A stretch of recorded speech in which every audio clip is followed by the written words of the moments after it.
이력에다가 간단하게 연극쟁이니까 연극 콘텐츠로 투쟁하자는 생각을 가지고 있다. 네. 이제 이거를 오늘 집중적으로 좀 물어볼까 해요. 네. 그 어떤 투쟁을 하려고요? 제가 연극함에 있어서 여러 가지 롤을 하고 있지만 사실은 작가가 제일 좋아요. 제가 하고 싶은 얘기를 하기 때문에 그래서 작가 활동을 하면서 제가 하고 싶은 얘기들을 하면서 세상을 조금이나마 아름답게 바꾸는 거에 이렇게 모래알이라도 이렇게 얹어 볼 수 있지 않나. 어떤 아름다운 세상을 원하는 건데요? 나와 다르면 틀리다고 생각하기가 쉬워서 그 다름의 가치에 대해서 많이 이야기를 하려고 하고 있고요. 안녕하세요. 연극집단 공매의 방혜영이라고 합니다. 소림축구나 공포의 웨이브단처럼 따로따로는 루저고 별 볼 일 없어 보여도 모여서 뭔가 열심히 하는 거에 굉장히 큰 의미를 가지고 있는 팀입니다.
물론 나이가 작은 나이는 아닌데 왜 이렇게 많은 알바를 했어요?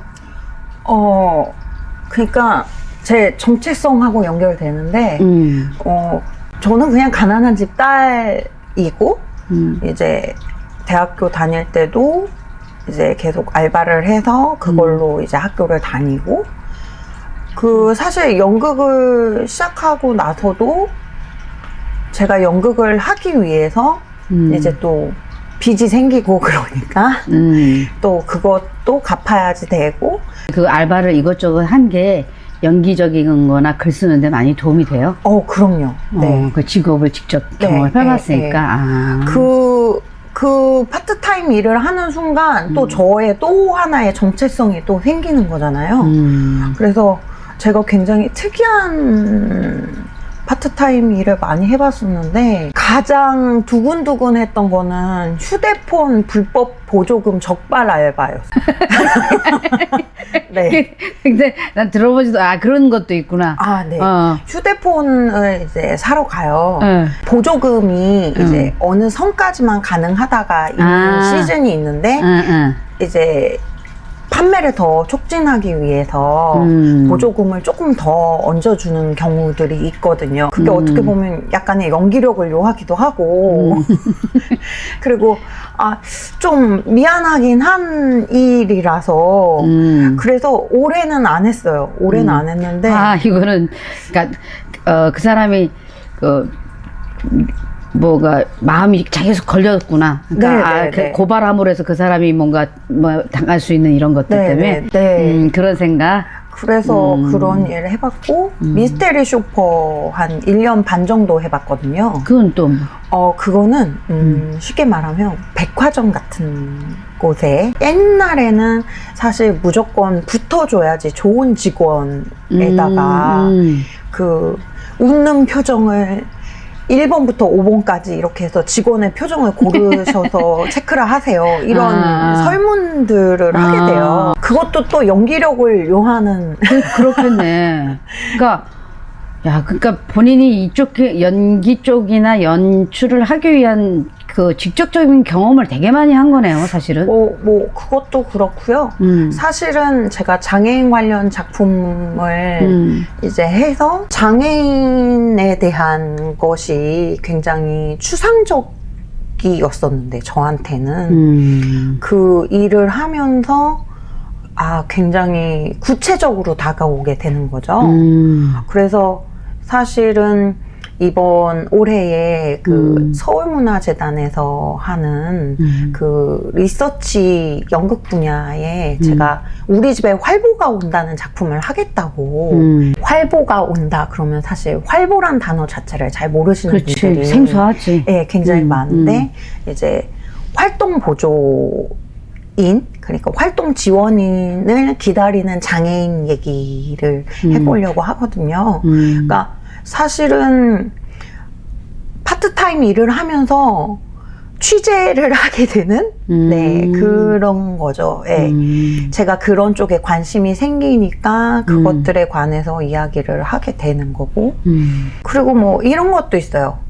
예를 들어 제가 서강대학교 안에서는 이제 공공학번이고 졸업생이다. 이제 그게 있잖아요.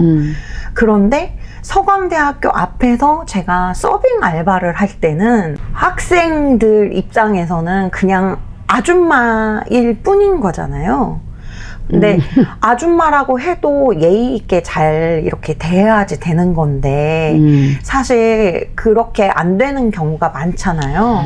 그래서 가끔 무례한 친구들을 이제 보게 되잖아요.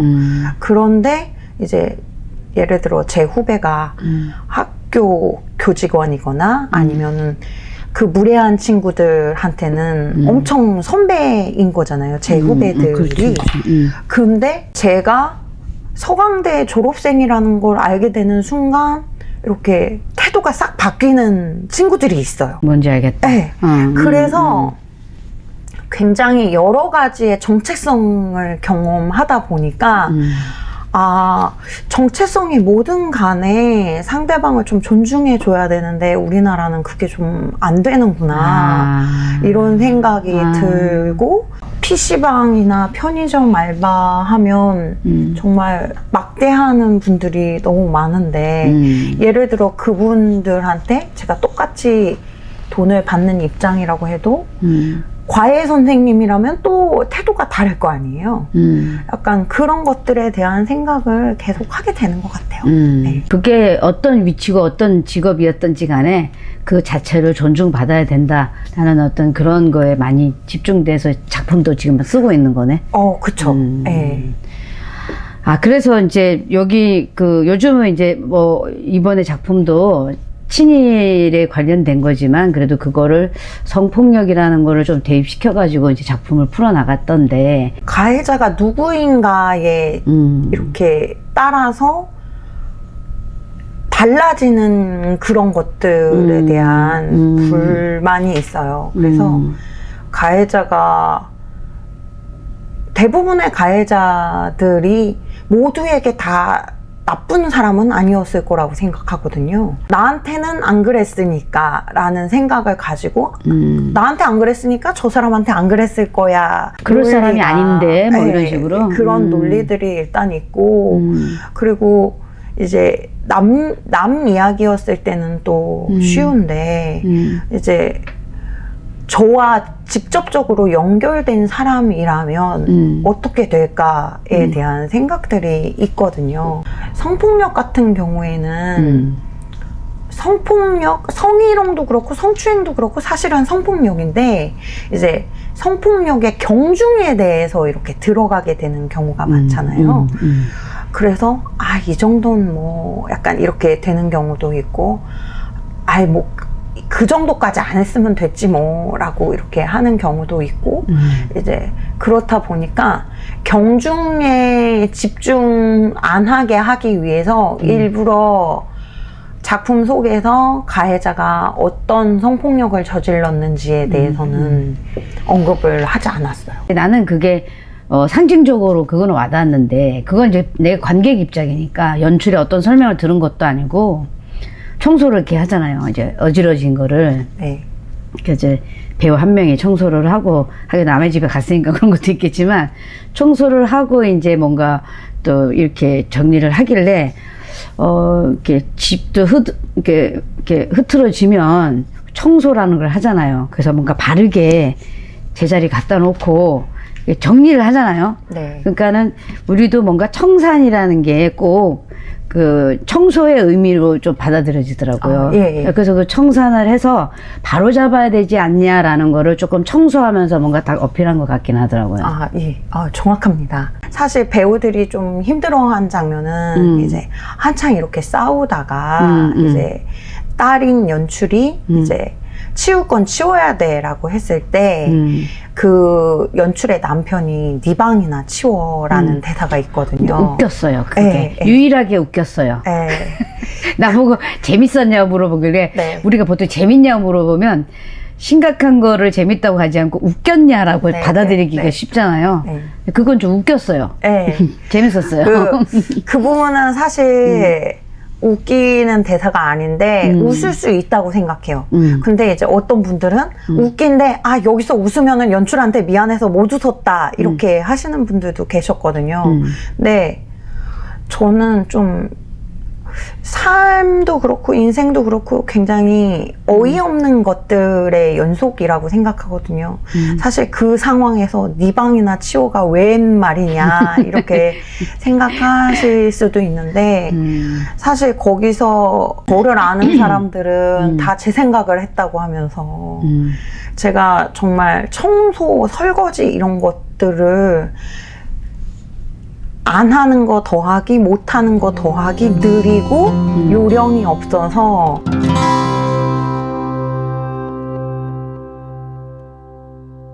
여러 가지 작품을 많이 했는데 네. 계속 이제 뭐 좀 전에 다 얘기했다시피 그래서 연출가 데뷔작 참가전 해화동 1번지 제5회 해화동 1번지에서 자기가 출발을 하게 된 거예요. 공식적으로 공식적으로 입봉한 네. 게 그전에는 자기끼리 하다가 그전에는 사실 학생이었기 때문에 대학생이었기 때문에 그치 대학생은 또 네. 그랬구나. 연영과는 아니지만 좀 애매하게 대학생이라 23살 때 극단 만들었거든요. 아이고. 네. 처음부터 만들고 싶었던 건 아니고 그 제가 서강대학교 신방연극이라는 걸 했었는데 캐스팅도 자꾸 떨어지고 속상했거든요. 근데 이제 아는 동생이 누나의 연극 세계를 아무도 이해 못하니까 누나가 극단을 만들어 이래갖고 누나 내가 도와줄게 해갖고 이제 그때 이제 만들게 됐구나.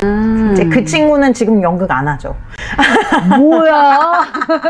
이 어려운 걸 시켜놓은 거 지는 빠지고 어쨌든 그렇게 해서 이게 이 어려운 곳에 이 발을 디디게 됐군요. 네. 그래서 이제 내가 보니까 뭐 아까 장애인을 위해서 성소수자를 위해서 정말 많은 일들을 했네요. 근데 자기가 이 작품에 애착이 가는 작품이 있어요? 지금 준비하고 있는 작품 하나랑 그리고 또 전에 했던 작품 하나가 있는데 일단 준비하고 있는 작품은 지금 9월에 공연 예정이고 우리 집에 손주 며느리감에 와온다. 서울시 공연업 회생 프로젝트 선정이 돼서 이제 9월 달에 그 우리 집에 손주 며느리감이 온다라는 공연을 제목이 참 그게 사람을 끌게 잘하네. 활보 뭐 이래가면서 왜냐면 제목만 이렇게 쏙쏙 봐도 되게 제목을 이렇게 눈길이 좀 가게 하네요. 네, 우리 집에 문재인이 온다도 그러니까. 제목이 세갖고 사람들이 그래 문재인이 나오나 했는데 안 나오거든요. 네. 우리 집에 손주 며느리감이 온다는 손주 며느리감이 와요. 초연 때는 이제 그 주인공 할머니가 일본군 위안부신데 아무한테도 얘기를 안 한 할머니로 설정이 돼 있었는데 이번에 재연에서는 한국군 위안부셨던 걸로 이제 설정을 좀 바꿨어요. 일본군 위안부에 대해서는 이제 여러분들이 굉장히 많이 아시는데 한국군 위안부도 존재를 했었는데 모르시는 분들이 많아서 그래서 그렇게 얘기를 하려고 하고 사실 한국군 위안부 같은 경우에는 일본군 위안부는 정말 일본이 적이다 그렇게 생각을 할 수 있는데 한국군 위안부는 그렇게 만든 게 결국에는 또 대한민국이잖아요. 그래서 회자가 더 안 되고 있고 그렇다고 생각을 해서 이번에 그런 설정으로 이거 어떻게 그 샅샅이 그렇게 다 잘 찾아내요. 진짜 막 바리바리 돌아다니더니 진짜 그러니까 그 돌아다니느라고 집안일 치울 시간이 없지. 이거 다 이해해줘야 된다니까.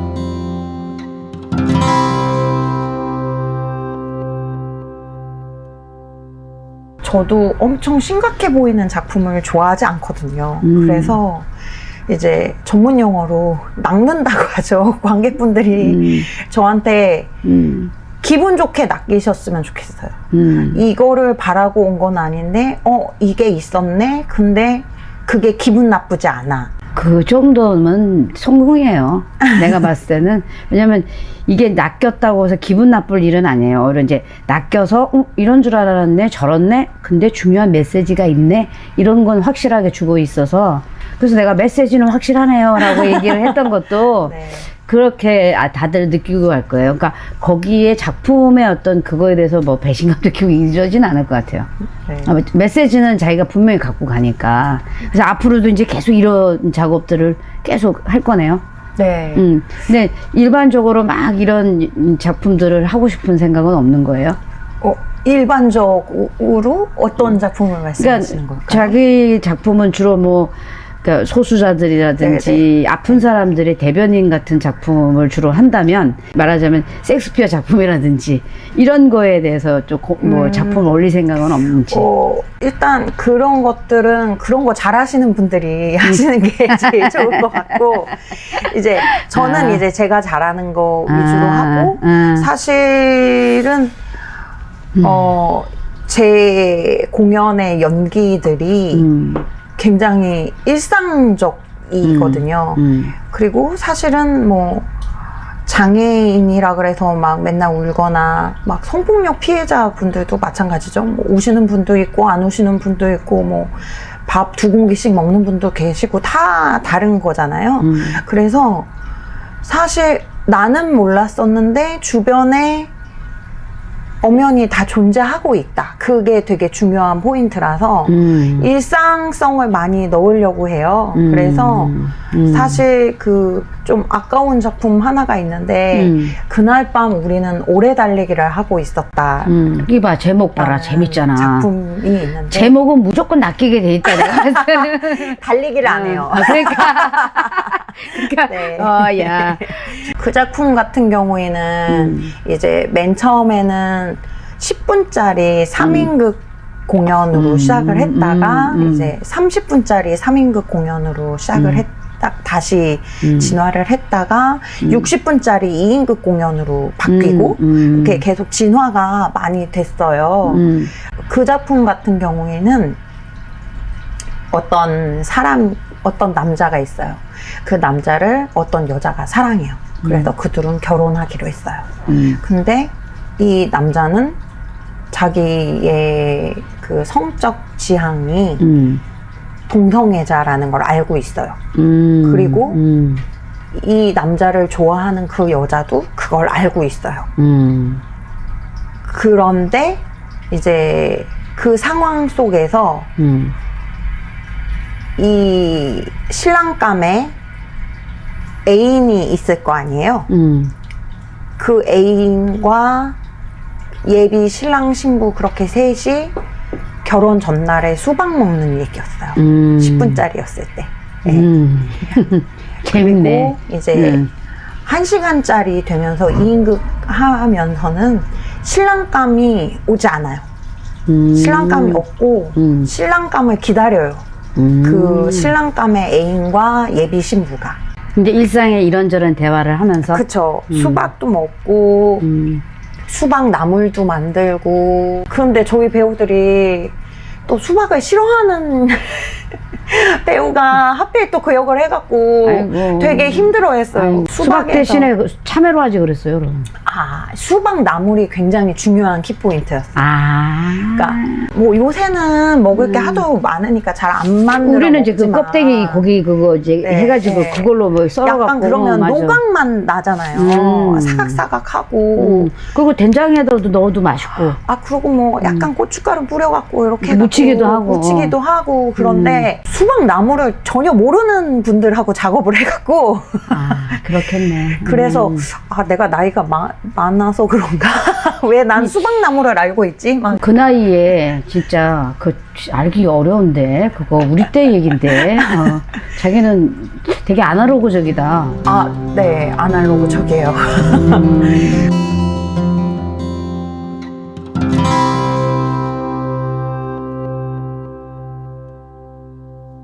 그래서 그 둘이 이제 불륜일 수도 있을 것 같고, 그러니까 관객들은 아무래도 상상하게 되지. 네. 근데 이제 자기는 거기서 뭔 얘기를 하고 싶었던 거예요. 그런 것들이 있잖아요. 동성애자들은 이럴 거야.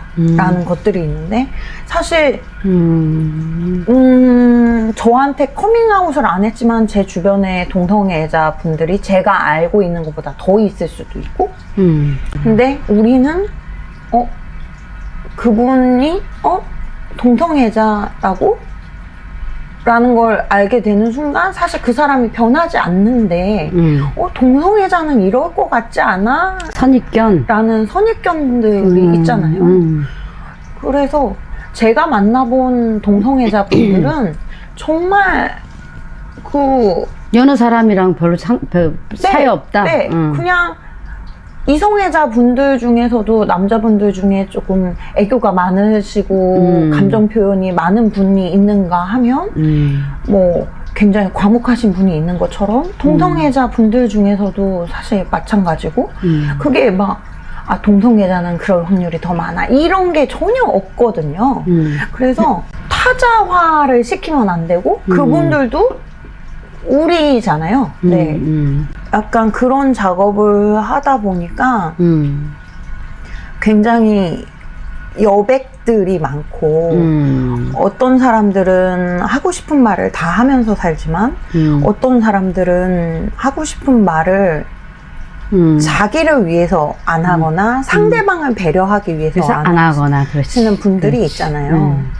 굉장히 밉기도 하지만 미운 것보다 사랑하는 마음이 더 클 수도 있고 그래서 굉장히 여백이 많다 보니까 배우가 누구냐에 따라서 굉장히 느낌이 달라지고 이렇게 희곡만 딱 봤을 때는 이게 뭐가 1시간짜리야 싶은 한 30분이면 끝날 것 같은데 그리고 이제 일상성을 저는 좀 중시하는 편이라 이번에 했던 아버지의 이름 같은 경우에는 이제 배우가 양갱이나 막 초콜릿 이런 거밖에 안 먹었는데 사실은 그날 밤 우리는 오래 달리기를 하고 있었다 같은 경우에는 수박을 계속 먹고 수박을 자르고 수박 나물을 만들고 이것들이 다 생활 연기가 돼야 되고 그리고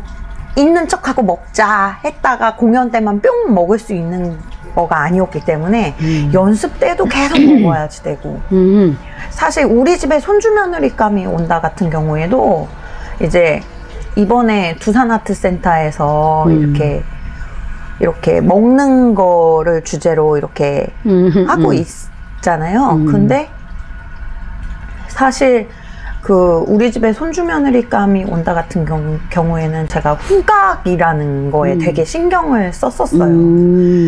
영화가 돈이 한참 많이 들어가고 막 볼거리가 굉장히 많고 굉장히 오랜 시간을 투자해서 만들어지는 작업인데 영화보다 연극이 잘할 수 있는 게 뭘까는 현장성과 그렇지. 그리고 후각인 것 같거든요. 네. 그래서 이렇게 실제 음식들이 많이, 냄새를 풍기는 거는 영화는 안 되니까. 네. 그렇지. 많이 나왔는데 이제 우리 집에 손주 며느리감이 온다 같은 경우에는 시할머니감이 손주 며느리감이 인사를 하러 온다 그래갖고 잔치상을 이렇게 차리는 얘기거든요.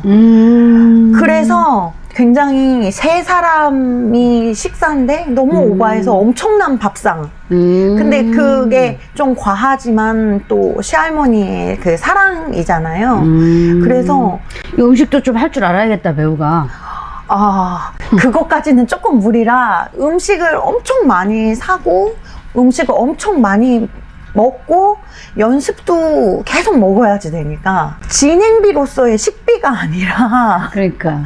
연습할 때 쓸 우리 진행비로서의 식비도 엄청 드는데 연습할 때 계속 이걸 해야 되니 네. 장난 아니겠다. 네. 자, 근데 현장에서 이게 후각을 이렇게 하면서 하는 작품을 한다나 요거는 굉장히 좋네요. 네. 여러 가지로. 그래서 아까 이제 잠시 얘기했던 그 작품 오래 달리기 그거는 그 배우들이 얼마만큼 그 공간을 메꿔주냐에 따라서 네. 연출이 원하는 작품이 나올 수 있는 거라서 그래서 그런 좋은 배우를 못 만나서 안타깝다라는 거예요 지금? 아니요. 그럼 뭐예요 그럼? 좋은 배우를 만나서 작업을 즐겁게 했는데 뭔가 그런 거죠. 극단이라고 하면 레파토리가 있었으면 좋겠다라고 생각을 하는데 그렇지. 계속 제가 거의 신작만 계속 하고 있어서 그게 아쉬운 거죠. 저 작품이 이제 다른 배우를 만나면 또 다른 컬러로 진행이 될 거가 100% 확실한 상황에서 이제 배우가 바뀌어도 좋았던 건 또 이어나가고 싶고 이제 굉장히 저 나름대로는 서정적으로 이렇게 만들고 싶었던 작품이었는데 이제 연극의 좋은 점이자 나쁜 점이 그거라고 생각하거든요. 배우의 호흡을 따라간다. 일정하지 않다. 근데 어쩌다 보면 보통 때보다 더 좋게 나올 수도 있고 어떤 땐 더 안 좋게 나올 수도 있고 그런데 그렇기 때문에 굳이 내가 아는 사람과 공연을 보러 가는 거겠구나 싶거든요. 사실 영화라면 따로따로 봐도 똑같은 걸 보았기 때문에 얘기가 가능한데 연극은 오늘 본 관객하고 어제 본 관객이 다르니까. 그 나는 이제 쭉 얘기를 들어보니까 계속 지금은 아직은 젊으니까 새로운 거에 도전하기 바쁜 건 사실인 것 같아요. 지금은 새로운 걸 자꾸 뭐냐 너무 또 세상에 알거리들이 많으니까 막 그렇게 막 돌아다니면서 뭐 새로운 걸 막 발굴하고 뭔가 개척하고 도전하고 시도하고 그게 그 나이 때는 맞는 것 같은데 어쨌든 자기 새끼들이고 자기가 낳은 새끼들이니까 이거를 언젠가는 이거를 다시 한번 재조명하는 이런 시간들도 가지면서 왜냐하면 자기가 그때 봤었던 우리랑 그리고 또 나이가 또 훌쩍 좀 지나서 바라보는 우리가 또 다른 느낌으로 올 수도 있고 그러니까 이거는 꼭 다음에 다 재조명 자기가 하고 싶었던 거 그 뭐 이런 거는 꼭 재조명을 해봤으면 좋겠어요. 예, 그래서 뭐 방영 작가전 이런 거 해보고 싶은데 그러니까 왜냐면은